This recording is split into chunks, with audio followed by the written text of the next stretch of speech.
presentation.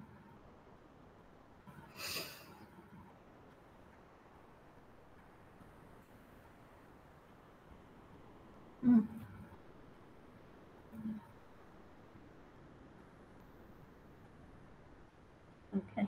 All right. Good afternoon, everyone, and thank you for joining us for today's community. The goal of our meeting today is to provide information regarding the 2020 census data and our district's requirement to change some of our trustee area boundaries. Joining us this afternoon, and let me start, my name is Dr. Chris Downing. I'm the proud superintendent of the Anaheim Elementary School District.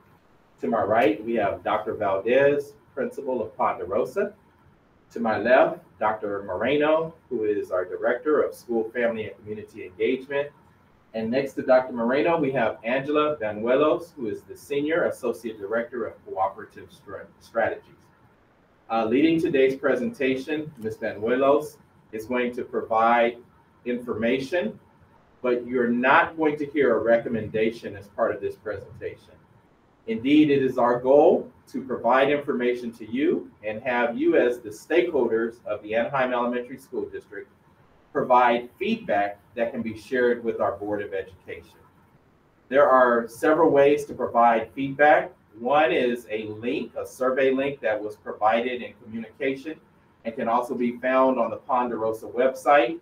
Additionally, in the main office, there is a Dropbox with actual paper documents that can be submitted that indicate your feedback on one of the three scenarios that will be presented. So at this time, it is our pleasure to turn the meeting over to Ms. Banuelos. Thank you. Thank you. Good evening, and thank you for joining us today. So throughout this presentation, we're going to do a comparison of the 2010 and 2020 census data, followed by three conceptual scenarios.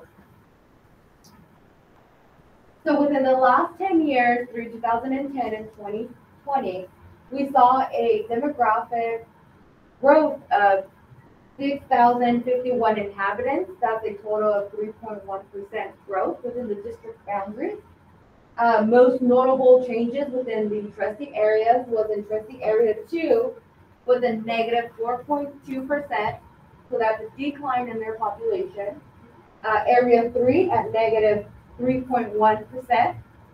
Area 4 had a growth of 12.7%, and Area 5 is a decline of negative 5.4%. So currently there are 202,659 inhabitants within the school district boundaries. And the total variance is 18%. We'll go over variance shortly. Here we have the demographics of the total population within the school district boundaries, as seen in the black line here. The total population currently is 202,659. Here we have the total population broken up by demographics. So total population includes citizens, non-citizens, children, elderly, just anyone who lives within the district boundaries. We utilize the total population to help us understand how many people live within the boundaries and how to split that evenly amongst each trustee area. Here we have a citizen voting age population estimate, also known as CVAP. The citizen voting age population totals allows us to better identify where communities of interest or communities of protected class voters live, to help us not split those communities of interest or impair their ability to elect a candidate of their choice. Here we can see on this color graduated chart that the largest protected class voters within the school district boundaries are the Hispanic Latino community at 48.2%. So here we see the darker the area, the more concentration or more dense the area is.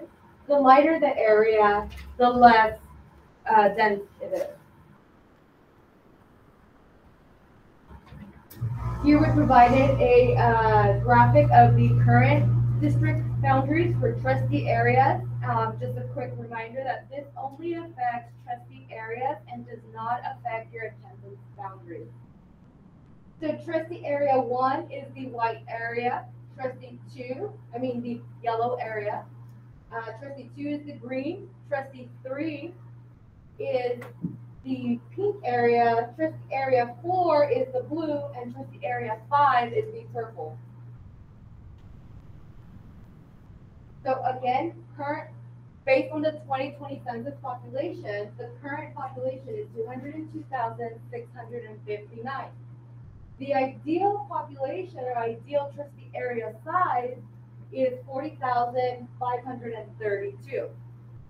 And the current variance is 18%. So what is the variance? So the district is allowed a variance of 10%. So that is the difference of the most populated area subtracting the least populated area, dividing by the ideal trustee area size, giving us the variance. Because the district is above that allowable 10% threshold at 18%, the district will need to shift some boundaries in order to come back into compliance. Here we provided a chart with the demographics broken down per trustee area by total population and by citizen voting age population, also known as CVAP.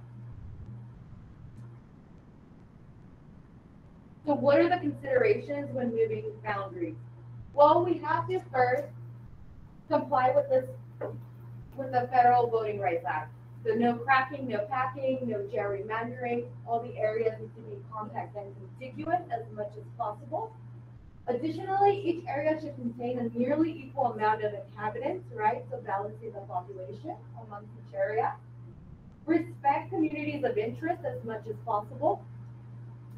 Follow man-made natural geographic features as much as possible, such as main streets, freeways, railroads, anything that could be a natural divider within a community. Main streets are also natural dividers. We respect incumbency, the will the people have spoken, and you have voted your current board members, so we try to also respect the incumbency and try to maintain each board member within their respective area. And other local considerations that may be brought up during this process. So here we have scenario 1. So throughout each scenario, you will notice a purple outline. The purple outline is the current trustee area. So this outline will help you identify where the changes occurred. In this particular scenario, the changes occurred in area 4, which is the blue, and area 5, the purple. So scenario 1 was drawn in consideration of minor boundary adjustments by decreasing area 4 and expanding area 5 to bring the district back into compliance. In this scenario, Roosevelt Elementary moved from area 4 to area 5. And a noteworthy detail is that area 1, 4, and 5, which are based on total population and CVAP data, there are 3 majority Hispanic Latino areas and 5 areas that are plurality Hispanic areas. This scenario has a variance of 7.9%. So what does protected areas mean, or majority areas? So a majority area is when the CVAP, the citizen voting age population, the actual voters for the protected class, in this case the Hispanic Latino community, they are above 50%. So here we circled where those areas are, which was the area 1, 4, and 5. Additionally, when the total population is above 50% on a protected class, then that becomes a plural district. So we have 5 plural districts where that population is above 50%. This, again, scenario has a variance of 7.9%, so well below the 10% allowable threshold. Scenario 2, in this scenario, the changes occurred in the yellow area, which is area 1, area 4, and area 5. Scenario 2, again, was drawn with minor boundary adjustments to the current boundaries. And Jefferson was moved into Area 1. Mann Elementary School was moved into Area 2 from Area 1. And by balancing the number of schools among each area. A noteworthy detail of this one is that we have 4 protected majority areas. So that's Area 1, 2, 4, and 5, with 5 plural districts. This scenario has the lowest variance of all at 6.3%. So here again, we went ahead and circled those areas where the majority protected class area is above 50%.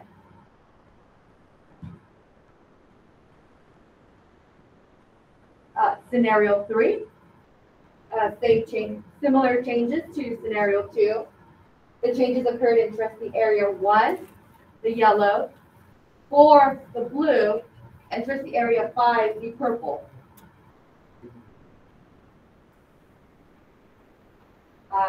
Scenario 3 was also drawn with minor boundary adjustments by decreasing area 4 and expanding area 5. Jefferson Elementary School moved from area 4 to area 1, and Roosevelt moved from area 4 into area 5. This particular scenario has 3 protected areas, which is areas 1, 4, and 5, with 5 plural districts. This scenario has a variance of 7.7%. So again, on trustee area 1, you have a majority protected class area, trustee area 4, and trustee area 5. So that concludes my presentation, and then I'll just talk through a brief message.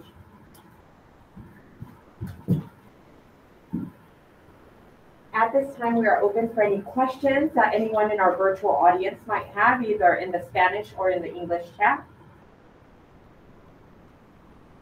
I don't see any chat.